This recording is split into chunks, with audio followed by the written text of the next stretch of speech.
OK, alors c'est parti officiellement. Donc, bonjour et bonsoir à tous. Donc, le petit webinaire qui suivait le premier, ça concernait l'introduction en ligne. Donc, on avait vu la première fois les techniques de base, surtout sur le décodage intuitif. Je ne sais pas si Pascal et Laurence ont eu la chance de pratiquer un petit peu plus concernant les techniques d'introduction. Juste pour un petit rappel, donc l'introduction en ligne a pour objectif de vous initier aux trois grands volets de la pratique. Donc, le décodage intuitif qui nous permet de constater qu'il est possible de voyager à l'intérieur de soi et de constater qu'on a des perceptions imaginaires qui vont apparaître après s'être enracinés. On va reconnaître qu'un soleil rayonnant lumineux se manifeste dans notre cœur. Et c'est ce soleil-là qui va nous guider, en fait. Il va donner un projecteur de lumière et il va nous guider à l'intérieur de notre corps pour finalement illuminer des régions de notre corps. Et ces illuminations-là vont faire qu'il y a des images, des sensations ou des mots qui peuvent se manifester à nous. Et le décodage intuitif consiste, dans un premier temps, à questionner ces perceptions imaginaires-là dans une position de témoin. Ça, c'est très important, surtout dans le travail personnel, quand on le fait sur soi. C'est très important d'avoir cette position de témoin qui fait qu'on va être capable de décrire ce qu'on voit, entend et ressent, et ensuite de le questionner, pour ensuite, évidemment, avoir une première approche de l'information qui se manifeste à nous, un peu comme si le fait qu'on puisse questionner cette perception-là puisse entraîner des échanges, des réponses, et que ces réponses-là vont être la première étape de notre démarche et d'arriver à être capable de pouvoir échanger avec la perception imaginaire, tant sur soi que vers un partenaire, pour être en mesure donc d'arriver à développer une compréhension de ce que le corps souhaite nous communiquer. Ça, c'était vraiment la première étape. Suite à ça, on avait la déprogrammation qui nous permettait de constater qu'il était possible d'interagir avec une perception.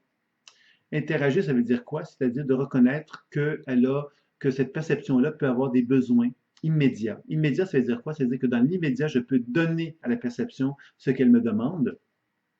On a vu qu'il y avait trois options possibles. La première, c'est que la perception imaginaire, je lui demande qu'est-ce qu'elle a comme besoin et elle me répond, tout simplement. Donc, je lui donne. Donc, ça veut dire quoi lui donner? Ça veut dire que par mon intention, je vais créer. OK, par exemple, si elle me dit j'ai besoin de joie, ce que je vais faire, c'est que je vais me référer à ce que je connais de la joie pour simplement me syntoniser à cette joie-là et ensuite la transmettre par le biais de l'imaginaire à l'information sur laquelle je fais un travail de déprogrammation. Ça veut dire quoi? Ça veut dire que si je lui apporte de la joie à cette manifestation sur laquelle je travaille, il serait normal qu'il y ait une réaction, une transformation qui se manifeste dans la perception. Et c'est là que je vais être très attentif à la transformation, puisque je vais revenir à ce moment-là à la description dans une position de témoin pour observer la transformation, puis ensuite de nouveau revenir vers le questionnement pour parvenir justement à être conscient de la réaction, de la transformation qui s'effectue, pour que l'échange, le décodage, en fin de compte, devienne de plus en plus riche à mesure que je progresse. Donc ça, c'était le premier scénario. Le deuxième scénario, c'est que je demande à la perception ce dont elle a besoin et elle ne me répond pas. Donc à ce moment-là, ce que je pourrais faire, c'est que je pourrais lui faire une proposition et il se pourrait que quand je lui fais la proposition, par exemple, je pourrais lui dire, je sens que tu auras besoin de joie, et elle me répond que oui, ou elle me donne un signe d'acquiescement qui veut donc dire que je peux effectivement lui envoyer de la joie. Et encore là, je vais revenir à la position d'observateur, comment elle reçoit la joie, qu'est-ce que ça entraîne comme transformation, et je vais revenir au décodage et ainsi de suite.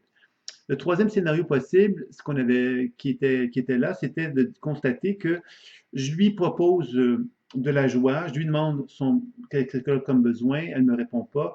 Je lui fais une proposition, elle ne me répond pas. Et donc, la troisième possibilité que je vais faire à ce moment-là, c'est de lui donner ce que je crois qui va être bon pour elle, sans avoir eu de réponse de confirmation de sa part. Donc encore là, même si elle ne m'a pas répondu, je vais partir du principe qu'elle va donc possiblement recevoir ce que je lui envoie.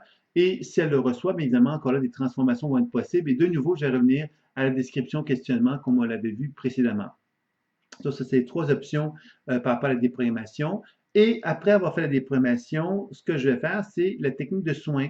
Alors, les techniques de soins dans l'introduction en ligne, si vous avez fait l'introduction jusqu'au complet, vous avez vu qu'il y en a finalement 4 techniques de soins dans l'introduction en ligne. Il y a l'accueil, qui est une technique dans laquelle on prend le temps d'envelopper la région et l'amener vers son cœur. Ensuite, il y a donc le transfert d'énergie, où donc j'utilise mes mains pour envoyer de l'énergie vers la région, sur la région en question pour observer des réactions, des résistances possibles et de constater les bienfaits que ça apporte, que cette technique de transfert d'énergie. La chirurgie, où je vais simplement imaginer que j'ai une main qui va pénétrer donc dans la région. Souvent, cette technique de chirurgie énergétique et va être utilisée pour faire des soins sur des problématiques au niveau de la santé, donc au niveau des organes du corps humain, etc. Et la miniaturisation qui va me permettre donc de travailler de l'intérieur de l'organe. Alors, si c'est l'organe et ma main, donc la chirurgie me permet de travailler de l'extérieur vers l'intérieur et la miniaturisation est de l'intérieur. Je vais pouvoir travailler dans l'organe et je vais pouvoir à ce moment-là utiliser le transfert d'énergie en tant que miniature. Je vais pouvoir donc transférer de l'énergie dans une région très précise dans le corps, dans l'organe à l'intérieur, ou je vais utiliser la chirurgie énergétique, où je pourrais faire donc des interventions également dans la région, ou un transfert d'énergie aussi, bien évidemment. Donc, vous voyez que ça, c'était, je viens de faire une synthèse très rapide de toutes les techniques qu'on pouvait appliquer vers soi. Et vous avez compris que le processus, c'est description, décodage intuitif, déprogrammation, technique de soins. Description, décodage intuitif, déprogrammation, technique de soins.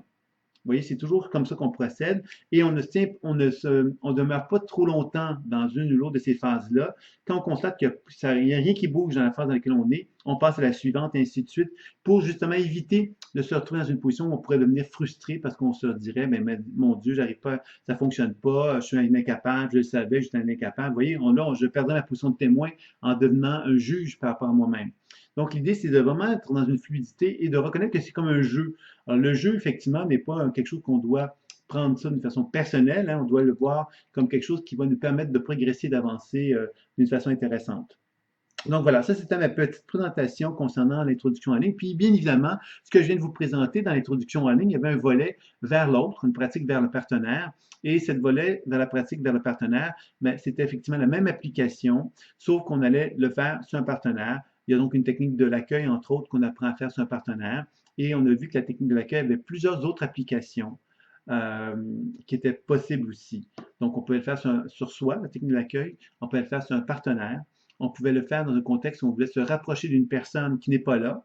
Par exemple, j'ai mon frère avec lequel je suis en conflit, j'aurais voulu me rapprocher de lui, ben, je ferais exactement la même technique vers mon partenaire, vers mon frère, justement, même s'il n'est pas présent. Alors, ça, c'est une option et on peut également le faire sur soi. Hein. Par exemple, on pourrait dire, ben, j'ai envie de me rapprocher de moi-même, j'ai envie de m'accueillir. Donc, je vais simplement utiliser à ce moment-là la technique de l'écran, qui est une technique dans laquelle je projette une image de moi-même devant moi. Tout comme quand je le fais sur mon frère, avec lequel je voudrais me rapprocher, ou n'importe quelle personne avec laquelle je voudrais me rapprocher, je vais utiliser donc la technique de l'écran à ce moment-là, où je vais projeter la personne dans l'écran. L'important ici, c'est de bien chercher à identifier la personne dans sa globalité, c'est-à-dire avec de la tête aux pieds, des pieds jusqu'à la tête, pour que la technique de l'accueil devienne plus riche. Alors ça, c'était un élément qui était fort intéressant pour la technique vers l'autre. On avait vu avec cette technique-là qu'il y avait une contre-indication, en fait une forme d'éthique, si on peut dire ça comme ceci, c'est que normalement dans la pratique, on ne va jamais faire une écoute intuitive sur une personne qui n'en a pas donné notre autorisation. Évidemment, il y a des exceptions à ça qui sont liées au fait que, par exemple, une personne mineure, un enfant, par exemple, un parent pourrait nous demander de faire une écoute sur un enfant mineur en nous disant qu'elle a un souhait, effectivement, d'aider cet enfant-là. Et là, évidemment, c'est la personne responsable qui va être reconnue comme étant celle qui va primer. Donc, on ne va pas avoir à demander à un enfant comme tel, on va pouvoir le faire parce que le parent nous l'a demandé. Ça, c'est une chose. Ou une personne qui est très, très malade, par exemple, qui est dans un état d'inconscience ou dans un état comateux, bien évidemment, c'est la personne responsable qui va nous demander de le faire. Je dis la personne responsable, puisque c'est la personne responsable qui, nous demandant de faire ça, ben, prend la responsabilité du soin que l'on effectue et non pas, quelque part, nous-mêmes. Hein, si une personne, si on décidait de nous-mêmes de faire un soin à quelqu'un qui est dans une situation difficile et qui se produirait quelque chose immédiatement après le soin, ben, une personne responsable pourrait nous identifier, nous désigner comme étant le responsable de ça. C'est pour ça que je tiens à le préciser aussi. Donc, de cette façon-là, ben, on fait des soins qui sont dans des conditions qui vont rassurer le grand public, puisqu'ils comprennent qu'on n'est pas en train de faire du voyeurisme, pourrait-on dire, c'est-à-dire qu'on ne va pas commencer à épier tout le monde sans leur demander l'autorisation, ce qui m'apparaît tout à fait normal dans ce type de démarche-là. Donc voilà, alors ça c'est un petit peu une synthèse ou un résumé de l'ensemble de ce qui avait, de ce qui était le parcours de l'introduction en ligne. Il y a des petits éléments dont je n'ai pas encore abordé, mais je voulais voir avec vous s'il y a des questions, des commentaires concernant la pratique que vous avez pu expérimenter dans l'introduction en ligne. Alors, Laurence, Pascal, si vous avez des questions, c'est le moment.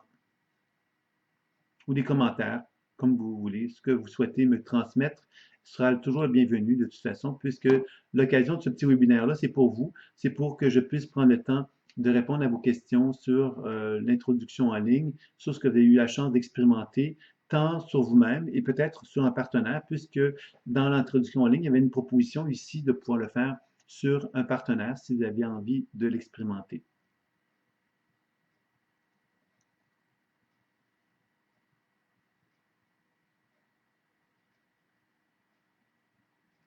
Tout à fait. De toute façon, l'idée d'aller à son rythme dans une formation en ligne, c'est ça l'avantage, hein. Même si, quel que soit le niveau d'engagement de la formation que vous avez décidé d'utiliser, la formation, évidemment, comme elle est sur vidéo, ben, quelque part, vous allez la recevoir une fois par mois, mais cette, ces vidéos-là que vous allez recevoir une fois par mois, ben, vous allez pouvoir évidemment vous dire, bon, ben, moi, je ne me sens pas prêt à aller au rythme qu'on m'impose, entre guillemets.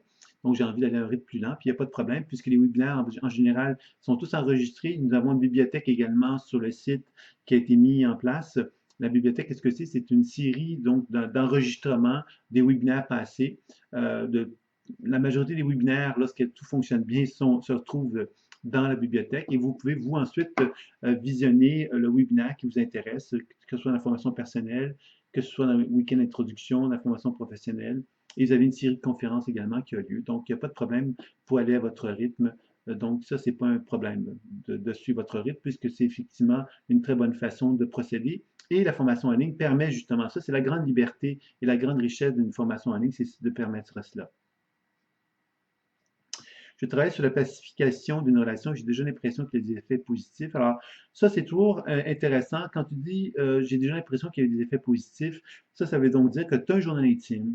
Je fais juste comme des rappels, hein, que tu as un journal intime et que tu as commencé justement à noter les dates du travail que tu fais, de ce que tu as fait comme travail et de noter quelque part ce qui en est résulté et de pouvoir observer ensuite dans le concret les résultats, ce que tu observes comme étant des changements possibles. Alors, c'est important de le noter dans un journal intime parce que ça nous donne l'opportunité de vraiment ancrer dans la matière, en quelque sorte, le travail que l'on effectue et de nous donner, de nous développer la foi. La foi, c'est de constater que le travail que l'on effectue, même s'il est subtil, on en arrive à constater qu'il y a un impact. Et comme c'est subtil, c'est important qu'il soit nommé et qu'il soit écrit même sur un journal intime. Dans la mesure du possible, ça peut être profitable pour vous de pouvoir profiter de cette façon de faire-là.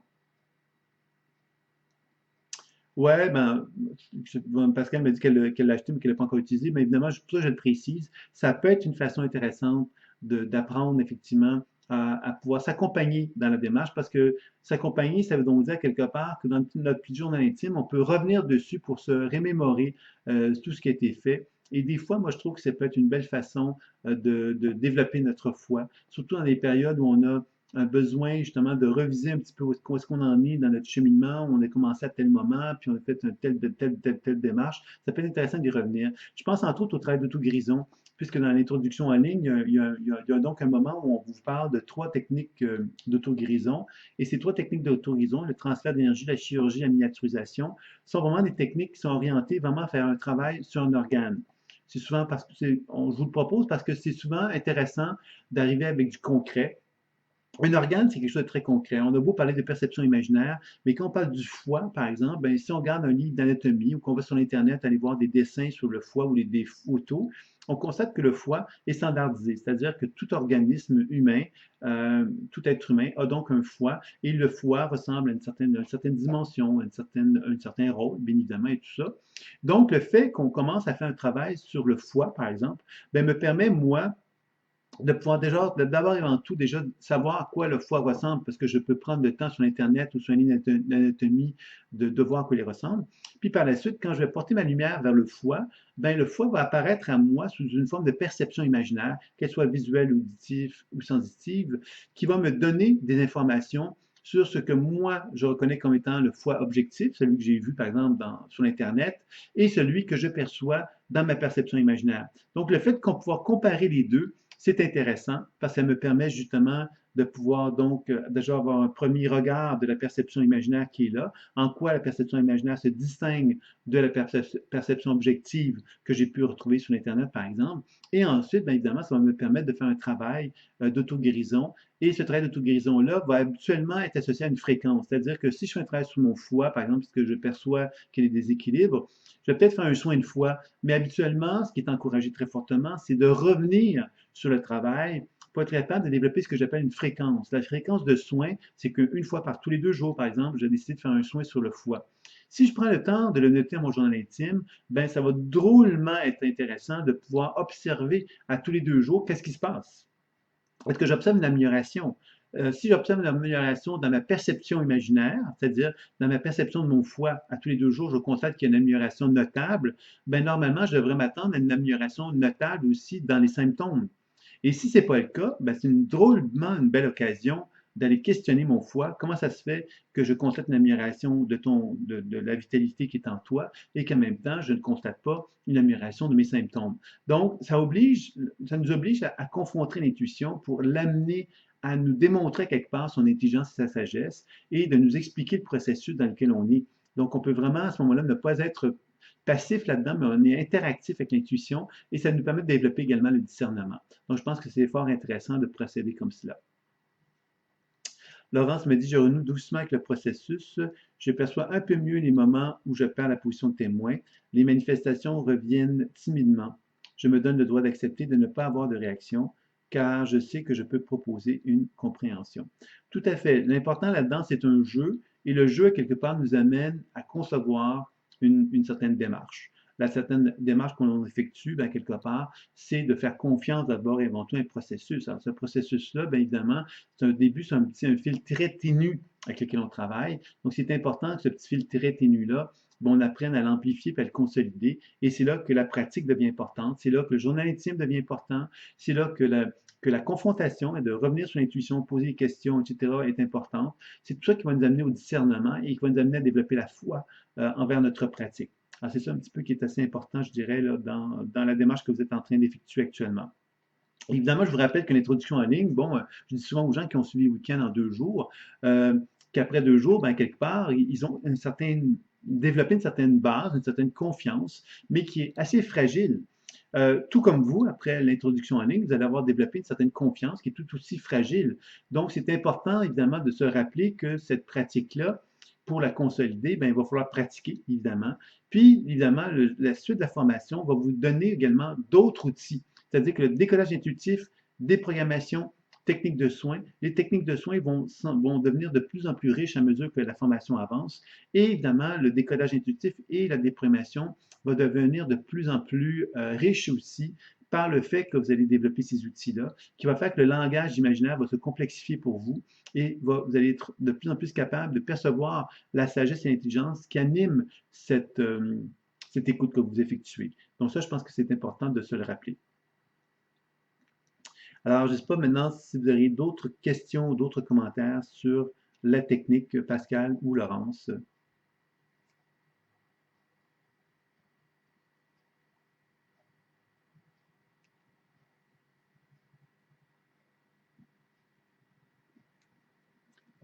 Alors, l'idée, comme vous le savez, c'est que le 1er juin, plutôt le 15 mai, on va relancer donc l'introduction en ligne. Donc, si ça vous intéresse, ben, à partir de ce moment-là, évidemment, on va avoir un petit webinaire qui va avoir lieu sans doute vers le début juin, qui va vous donner l'occasion de revenir sur cette pratique-là avec d'autres personnes probablement qui se seront inscrits à ce moment-là. Donc, ça sera une autre belle occasion pour vous de revenir sur cette introduction-là.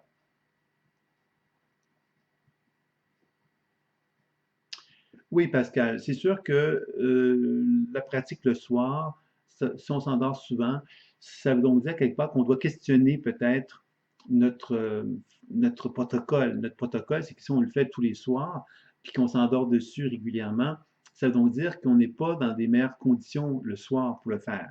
Alors, la question qu'on peut se poser, c'est est-ce qu'on peut libérer le matin, par exemple, le faire le matin, ou est-ce qu'on peut le faire à un autre moment dans la journée. Si ce n'est pas le cas, ben, on peut peut-être se mettre dans des positions moins confortables pour éviter de s'endormir. Par exemple, se mettre debout, peut-être se mettre debout à côté sur un mur pour peut-être faire la pratique. Il y a peut-être plus de chances, moins de chances qu'on s'endorme à ce moment-là. Bon, c'est pas dramatique hein, qu'on s'endorme, ça veut dire quelque part que c'est relaxant, mais si on veut développer une conscience dans la pratique, c'est certain qu'on doit peut-être trouver des façons de faire pour s'assurer qu'on va pouvoir rester le plus éveillé possible. Donc, c'est une proposition que je faisais. Là. Ça dépend évidemment de la motivation. Si toi, tu es à l'aise avec l'idée que tu t'endors régulièrement quand tu fais la pratique, bien ça, c'est autre chose aussi. Laurence qui me dit, j'essaie aussi de penser à interroger mes trois canaux, visuels, sensitifs, auditifs, à chaque réaction aux questions posées. Je doute un peu plus des mots que j'entends. Alors, bien sûr que ça, c'est excellent, Laurence, que tu fais, donc de chercher à interroger les trois canaux. Alors, les images, les sensations ou les mots. C'est évident que je dirais, moi, que les trois sens sont intéressants. Puis les trois sens, on pourrait en douter. C'est-à-dire que les images, on pourrait douter des images, on pourrait douter des sensations, on pourrait douter de la voix qu'on en entend. L'important, c'est de la confronter. Quand on a un doute par rapport à l'une ou l'autre de ces perceptions-là, c'est de la confronter. Si on entend des mots et on doute que ces mots-là soient vraiment justes, ben, on va demander à ces mots-là de nous démontrer quelque part qu'on a besoin de cerner quelque part la confiance. Donc, si les mots qu'on entend quelque part nous amènent à douter, on peut leur faire part et dire, écoute, j'entends bien les mots que tu me dis, mais j'ai des doutes, je questionne à quelque part la pertinence ou la véracité de ce que tu me dis. Est-ce qu'il n'y aurait pas moyen que tu me précises davantage pour que ça me rassure, par exemple? Tu vois, là on est en train de s'adresser, hein, on répond à la perception, c'est-à-dire qu'on a entendu des mots, et là on répond aux mots en lui disant quelque part qu'on n'est pas tout à fait sûr de la pertinence de ces mots-là, qu'on a besoin d'être rassuré, qu'on a besoin de réconforter. Est-ce que c'est possible que les mots viennent, de d'autres mots s'ajoutent pour venir préciser et nous rassurer quelque part? Donc, tu vois, c'est des façons de procéder qui peuvent être fort intéressantes et qui nous permettent donc justement de pouvoir établir un décodage intuitif qui va être plus riche, je dirais, par rapport à ce qu'on a pu faire auparavant. Donc, ça peut être intéressant d'essayer cela pour aller un peu plus loin dans cette démarche-là. Mon canal visuel est très puissant et s'impose largement par rapport aux autres. J'ai naturellement moins besoin d'interroger les autres. Peut-être devrais-je insister. Je te dirais, moi, Pascal, qu'au départ, c'est normal qu'il y ait un sens qui s'impose. Ça peut être visuel, ça peut être l'auditif, ça peut être le sensitif. Et je te dirais que c'est normal de le suivre. C'est-à-dire que celui qui s'impose, on va le valoriser parce qu'évidemment, il s'impose à nous et on va simplement chercher à le développer, à chercher à le faire parler le plus possible. C'est tout à fait normal. Et je te dirais que dans ce sens-là, c'est très bien ici. Puis je dirais la même chose pour Laurence. C'est bien que tu utilises les trois canaux, mais il ne faut pas non plus que tu négliges le canal principal. Le canal principal, c'est celui qui s'impose à toi naturellement. Et à partir du moment que celui-ci s'impose à toi naturellement, bien, il est normal que toi, tu as envie quelque part de le développer, de chercher à le nourrir en quelque sorte d'une façon plus importante. Donc, il ne faut pas négliger le mode de communication le plus naturel. Puis ce mode de communication, là, c'est celui qui va se manifester à nous naturellement.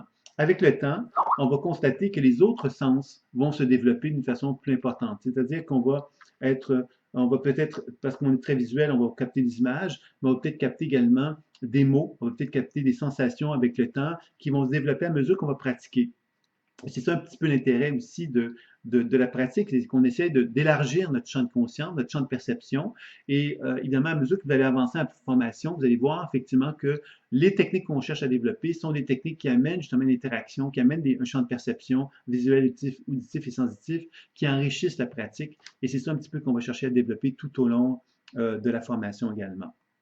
Puis, je vais vous avouer qu'il y a un volet, quelque part, qu'on est en train de développer qui est plus orienté sur ce que j'appellerais, moi, le rituel chamanique, mais c'est qui amène justement un peu l'idée de développer tous les sens, qu'ils soient olfactifs, par exemple les odeurs, même les saveurs, l'audition, la vision, le sensitif, d'une façon un peu plus élaborée également. Donc, c'est des choses qu'on cherche à développer pour augmenter, évidemment, notre niveau de perception. Donc, je ne sais pas s'il y aurait d'autres questions maintenant sur la pratique.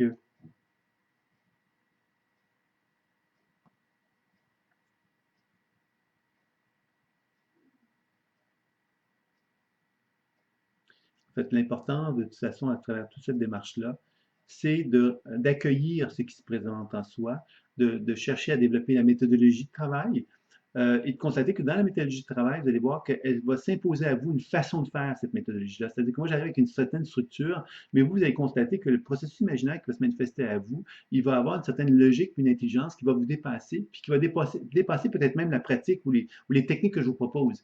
Sauf que les techniques que je vous propose sont là comme pour justement savoir un petit peu interagir, savoir un petit peu comme nager, pourrait-on dire, dans la mer, pour être capable de constater que la mer, elle est là, puis elle vous amène, vous êtes dedans, donc elle vous amène dans un espace, puis elle a une certaine logique, cette mer-là, mais vous, avec les techniques que vous avez, mais c'est un peu comme si vous étiez capable de vous orienter, disons, dans ce flot d'informations que vous pouvez retrouver dans la pratique intuitive. Est-ce que vous avez d'autres questions? Alors, ceux, étant donné qu'on est un petit groupe, bien évidemment, les questions peuvent être un peu moins nombreuses.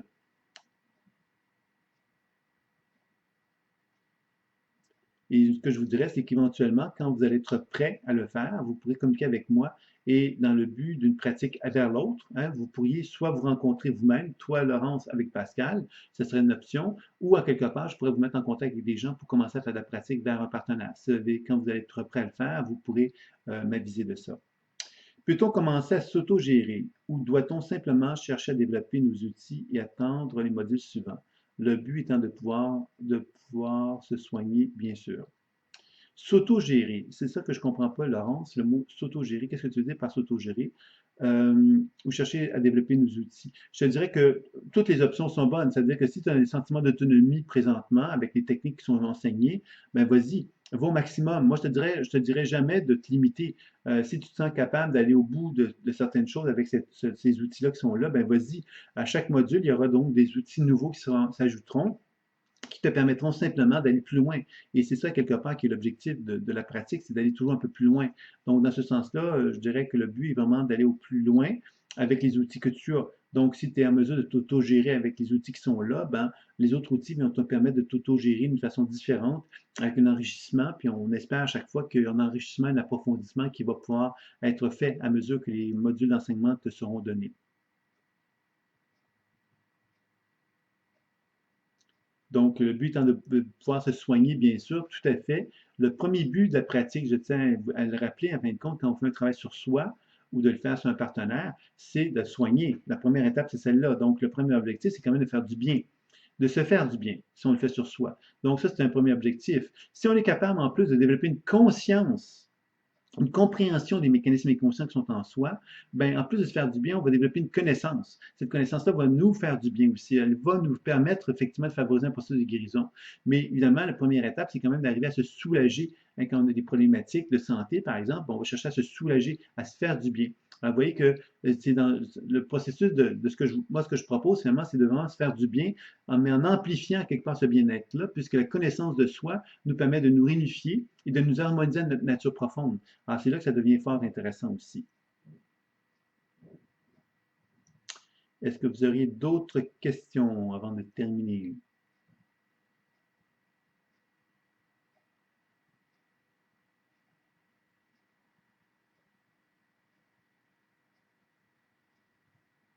Oui, alors Pascal me dit, j'ai maintenant besoin de réécouter chaque module, d'écrire, de pratiquer, d'approfondir pour en créer. Tout à fait, Pascal. Et quand tu seras prête pour commencer à aborder l'idée d'une pratique à deux, tu me diras, hein, puisque je vous rappelle que ce que vous êtes en train de suivre, c'est une introduction qui existe en enseignement concret. Hein. C'est-à-dire que le 28-29 mai, par exemple, à Annecy, je vais donner ce week-end d'introduction-là en personne, avec des gens donc dans une salle, et ça va durer 2 jours, samedi, dimanche. Alors, vous comprenez que ce que vous êtes en train de suivre peut être vécu en intensif pendant 2 jours, et on passe à travers toutes les techniques que vous êtes en train d'expérimenter en 2 jours. Donc, c'est un intensif. Je vous le dis pour vous faire comprendre que cet enseignement-là, quelque part, quand vous le recevez sous cette forme de leçons vidéo, de 3 leçons vidéo comme vous l'avez reçu, ça vous fait un certain nombre de vidéos. Et vous allez le faire donc à votre rythme, et vous allez le faire en revenant dessus, en approfondissant selon votre méthode de travail. Mais je tiens à vous rappeler qu'en personne, c'est un week-end de 2 jours. Donc, c'est un intensif en 2 journées. On commence à 9 h le matin, puis on finit le dimanche à 17 h ou 18 h selon le cas. Et c'est fini. Le week-end est fini. On a fait le tour de tout l'enseignement qui avait à être fait. Je vous le dis pour vous faire comprendre à quelque part que et on ne fait qu'une fois chaque technique, hein, vous voyez. Donc, vous comprenez que la possibilité vidéo, ce que vous avez comme façon de procéder par l'enseignement à distance, c'est de pouvoir revenir vraiment plusieurs fois sur une même leçon pour pouvoir l'approfondir. Maintenant, il ne faut pas non plus devenir obsessif ou devenir trop perfectionniste dans la pratique, hein. Ça, c'est une chose qui est importante pour arriver effectivement à bien cerner la méthode. Ce qui est conseillé, c'est de faire au moins une fois la pratique et ensuite, bien évidemment, de passer à l'autre technique. Mais si on a envie de l'approfondir, cette technique-là, on peut le faire. Mais si on l'approfondit et on l'améliore, c'est très bien. Mais si on l'approfondit puis qu'on a l'impression de stagner, ben, quelque part, ce n'est pas nécessairement un avancement que de le répéter. D'accord? Donc, c'est quelque chose d'important, je pense, à pouvoir bien cerner cela. J'ai partagé un exercice d'enracinement avec une patiente. Nous avons partagé son expérience et j'ai constaté que nous avions visualisé une image commune la concernant. Alors ça, c'est intéressant. Bien évidemment, c'est ça, c'est l'aspect pratique vers l'autre, hein. On constate que quand on commence à expérimenter avec un partenaire une pratique, on développe un espace commun. L'espace commun, qu'est-ce que c'est? C'est un espace où deux êtres humains sont dans leur monde intérieur, dans leur monde de partage, intérieur avec eux-mêmes. Sauf que quand on cherche, nous, à se mettre en relation avec le partenaire qui, lui, dans son monde intérieur, on peut effectivement commencer à découvrir qu'il y a un échange qui va s'effectuer d'informations entre lui, mon partenaire et moi-même. Dans la technique de l'accueil, c'est vraiment ça l'expérimentation que l'on effectue. Et c'est une technique qui est fort intéressante parce que justement, on découvre à quelque part que dans le silence, sans se parler, on a vraiment un échange d'informations qui s'effectue entre les deux personnes. Et cet échange d'informations-là est vraiment l'introduction ou l'initiation à l'écoute vers l'autre, hein, à constater qu'on peut lire le champ énergétique d'une autre personne dans cet espace-là, justement, dans lequel il y a une information qui circule. Alors, c'est ça un petit peu l'objectif de la pratique de la deuxième journée du week-end d'introduction et que vous expérimentez, vous, à la toute fin, à la fin du deuxième module, je pense, et à la fin et d'une partie du troisième module d'enseignement de l'introduction en ligne, que vous découvrez un petit peu plus la pratique vers l'autre, qui est évidemment fort intéressante parce qu'elle vous fait découvrir quand on a pratiqué sur soi, on a comme été confronté à notre propre histoire personnelle, à nos propres symboles, à nos propres dynamiques. Donc, c'est moins impressionnant. Mais quand on le fait sur quelqu'un d'autre et qu'on découvre qu'en faisant sur quelqu'un d'autre, on a accès à des symbolismes qui ne sont pas les mêmes que les nôtres, c'est devenu très excitant parce qu'on commence à vraiment comprendre à quelque part qu'on est en train de s'ouvrir à un univers d'une autre personne. Là, on devient comme très fasciné et très intéressé à ce moment-là. Et je pense que ça devient comme une belle richesse de pouvoir expérimenter ça. C'est pourquoi, d'ailleurs, dans l'introduction en ligne, on le propose de le faire comme ça, parce que ça vous permet vraiment de découvrir, justement, de vous introduire à cette richesse-là. Ceux qui font la formation personnelle, par contre, ben, on va revenir sur la pratique personnelle et on va négliger un petit peu cette pratique-là, puisque ce ne sera pas l'objectif de la pratique. Mais vous aurez au moins goûté à cette facette-là, cette capacité de pouvoir lire le symbolisme, l'univers même imaginaire d'une autre personne, et ça, c'est assez intéressant.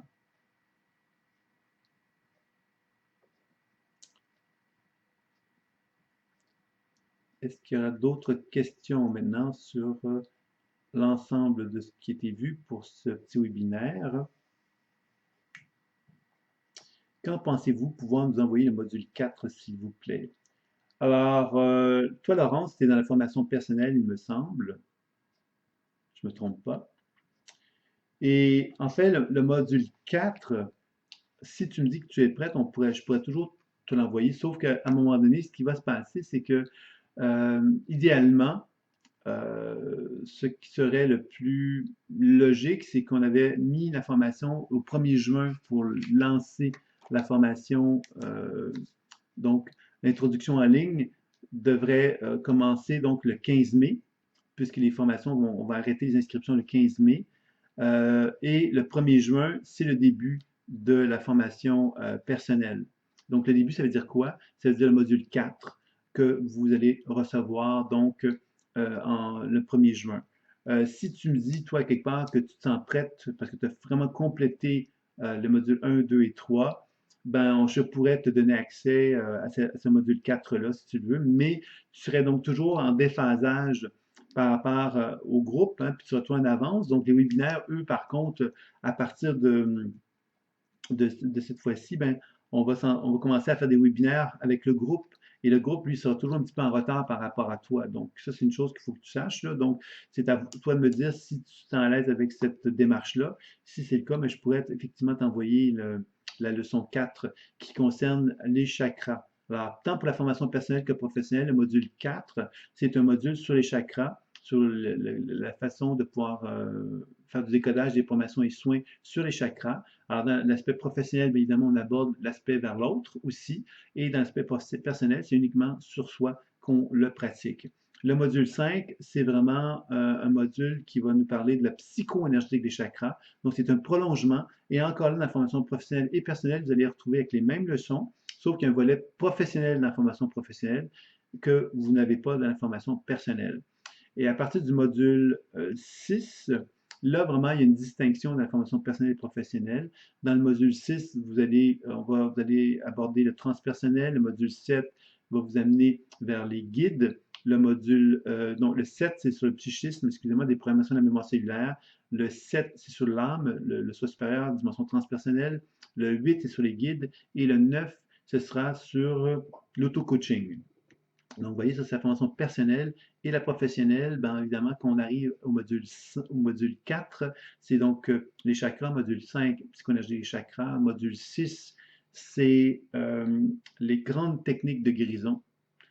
Le module 7, c'est la dynamisation psychoénergétique des fascias. Donc, ça, c'est des modules vraiment distincts par rapport à la formation personnelle.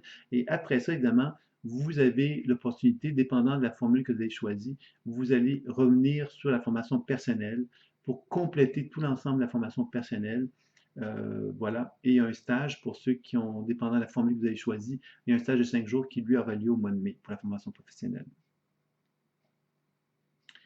Donc, Pascal me dit, me concernant le rythme actuel me convient, mais je m'adapterai. Donc, OK. Donc, pour Laurence, je peux t'envoyer le module 4 sans problème, de la promotion personnelle. Puis pour Pascal, bon, ben, quelque part, moi, je te dirais, si Pascal, tu as envie de faire une pratique à deux, ben, je vois que tu as commencé, ben, effectivement, ça peut être, tu peux effectivement commencer donc à faire une pratique, à poursuivre cette pratique-là personnelle et à deux, puis me tenir au courant de comment est-ce que ça va, et puis on pourrait donc statuer. Puis s'il y a un besoin, moi, je pourrais toujours communiquer avec toi pour faire la suite dans un deuxième temps. Donc voilà, je vous dirais peut-être qu'on pourrait peut-être terminer ici, à moins que vous ayez déjà un dernier commentaire, une dernière question.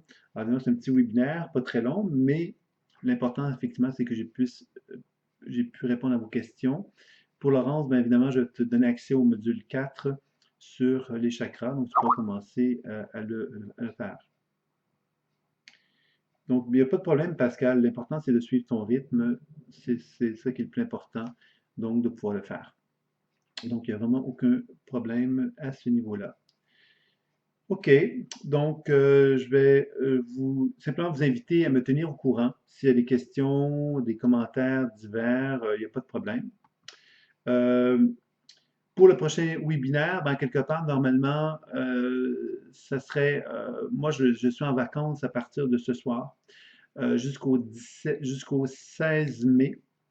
Voilà. Et après ça, j'ai un stage du 19 au 23 mai qui va me tenir assez occupé.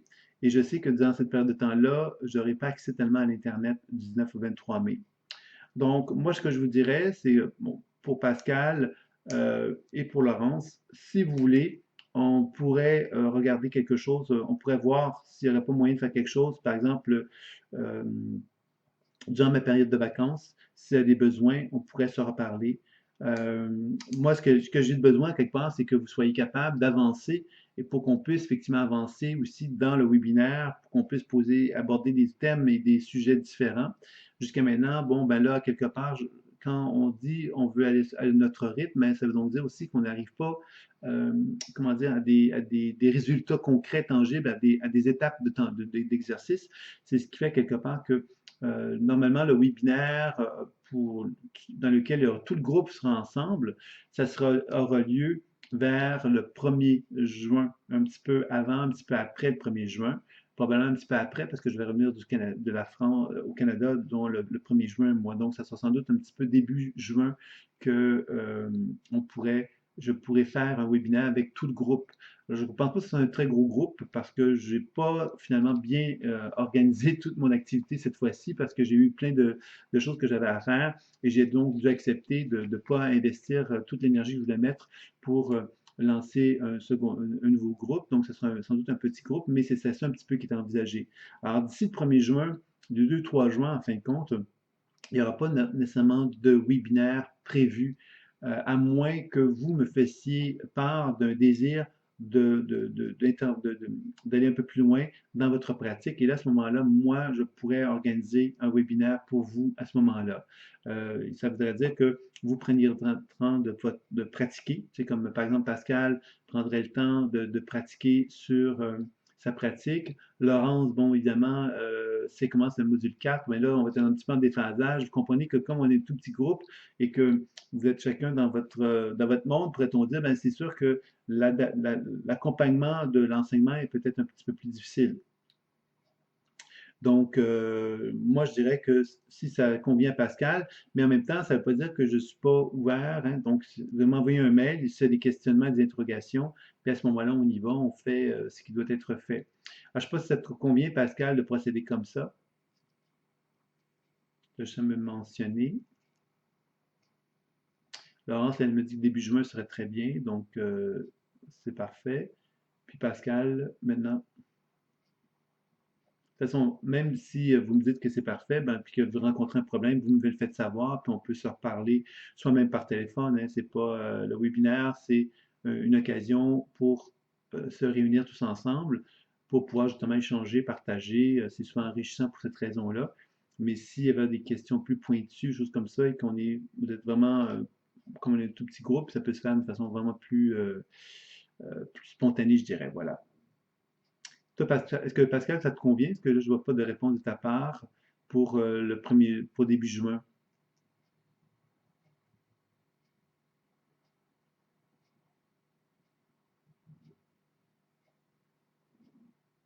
Donc, je ne vois toujours pas de réponse de Pascal. Alors, je présume que ça conviendra. De toute façon, s'il y a quelque chose, vous allez me le faire savoir. Autant Laurence que Pascal, vous pouvez me faire savoir. Et puis moi, de mon côté, bien évidemment, je vais régulièrement regarder mes mails, même si je suis en vacances, etc. Ouais, ben je te remercie, Laurence. Évidemment, on a eu des petits problèmes parce que j'étais à Evian-les-Bains et il n'y avait plus de connexion Internet. Le téléphone ne fonctionnait pas bien. Je ne sais pas pour quelle raison, mais bon, ça a pris quelques jours avant que ça se replace. Et maintenant, mais là, je suis dans un endroit où c'est beaucoup plus facile de communiquer. Donc, si vous avez des questions, des interrogations, faites-le moi savoir et ça me fera plaisir. Donc, je vous dis à très bientôt et je vous souhaite une très belle soirée. Et Pascal, si jamais, bon, on t'a peut-être perdu, je ne sais pas, mais si c'est le cas, bien évidemment, tu peux toujours communiquer avec moi en privé. Si c'est des questions, des interrogations, il n'y a aucun problème, ça me fera plaisir. Donc, je vous souhaite de très belles journées d'ici là. N'hésitez pas à communiquer avec moi s'il y a des problèmes, des difficultés. Il n'y a aucun souci là-dessus. Je suis là pour vous. Passez une très belle fin de soirée. Merci. Au revoir.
Sur la pratique pour vous, là, pour ce webinaire sur la pratique professionnelle concernant la psycho-énergétique des chakras, mais on va également porter une petite attention sur